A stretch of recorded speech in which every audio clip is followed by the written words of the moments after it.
Keisha, what I'm doing is going through the 5 steps of the blueprint and how we're going to be kind of structuring the 6 weeks. Okay. I just went through the see it. Before I go past see it, can somebody, if one or two or whoever, kind of give me your thoughts about see it? What is your initial thoughts about, the little spiel I gave you about why that's important in the process and why we're starting with that? Because if you can't see it, then you won't believe it. And if you can't see it and believe it and even feel it won't come true. You gotta put that energy out so that it comes back to you. Mm-hmm. Like you have to be able to see yourself in it. You have to feel it. You have to be in it, period, your whole self, and it'll come to you. Right. Dana, you add something? Yeah, I was just piggyback when she said you have to believe it, because I'm in a space and I spoke with Miss Jessica and she was just like, she looked at the website, she looked at me and we talked and I kind of shared my story and she was like, but I see you. And until you see you, she just gonna sit back and eat this popcorn and watch it unfold. And it's so crazy because God has really been dealing with me with belief. I sat there and I was seeking him and I heard him say, do you believe? And I was like, yeah, I believe, I believe in you. And then I heard it again. Do you believe? And I was like lost. And I was like, yeah, I believe in you. And he was like, no, do you believe that I will do it for you? So he's really been dealing with me because I can believe for you, and you. But when I see it for myself, it's like, and I had to give an honest answer. And I was just like, my flesh was like, no. So literally everything this week has been, every service I've watched, every sermon has been on belief. So it's slowly unraveling. You really do have to believe it and see it. If you don't believe it, it's just not, how's it going to come true? How is it going to manifest? Right. Yeah. Ava, you wanted to say something?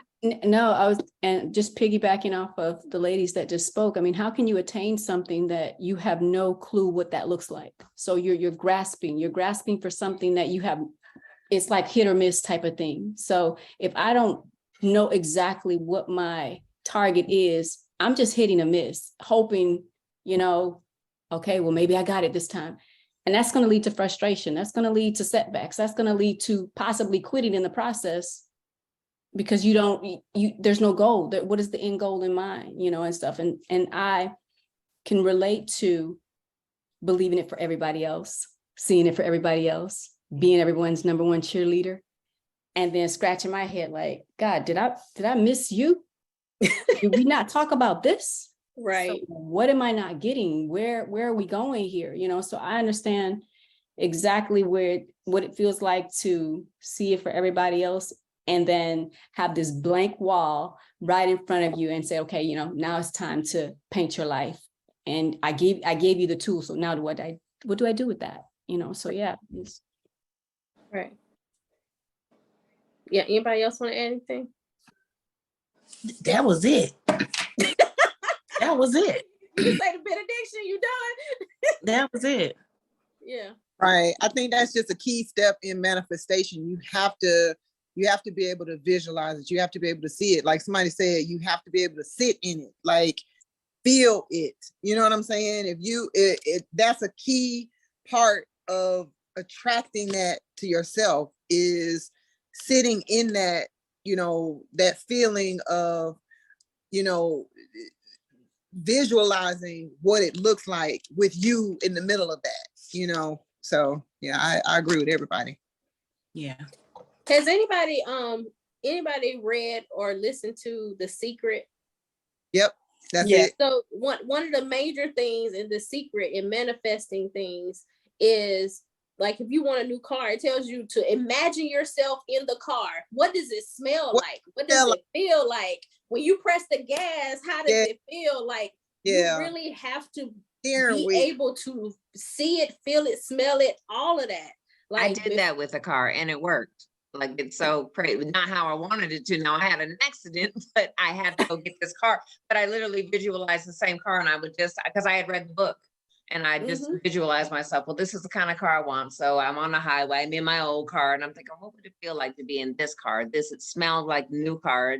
It was the kind of, and I went, and it was so crazy. And after, I had no choice. I had to go get this car, and it was the car I wanted. So it's I'll have to remember that when I'm thinking about my business. Exactly. And it's Mhm. detailed. It's not just like a vague, some vague idea. It's the details of it. It's the, like Jessica was saying, what does the steering wheel feel like? What is, when I push this Mhm. button, what does the dash look like? You know, is the window big? When I roll down the windows, I just push, but I mean, all of those, like the more details, you know, the more you can put into it and the more it feels real, Mhm. and center it around yourself. And then it's manifestation. But it's those details that are important. You gotta, you know, think about those key details. It's not like a vague, generalized, oh, I want to do this. Right. Yeah. Yeah, I think that's where the fine line between the visual and the clarity come together.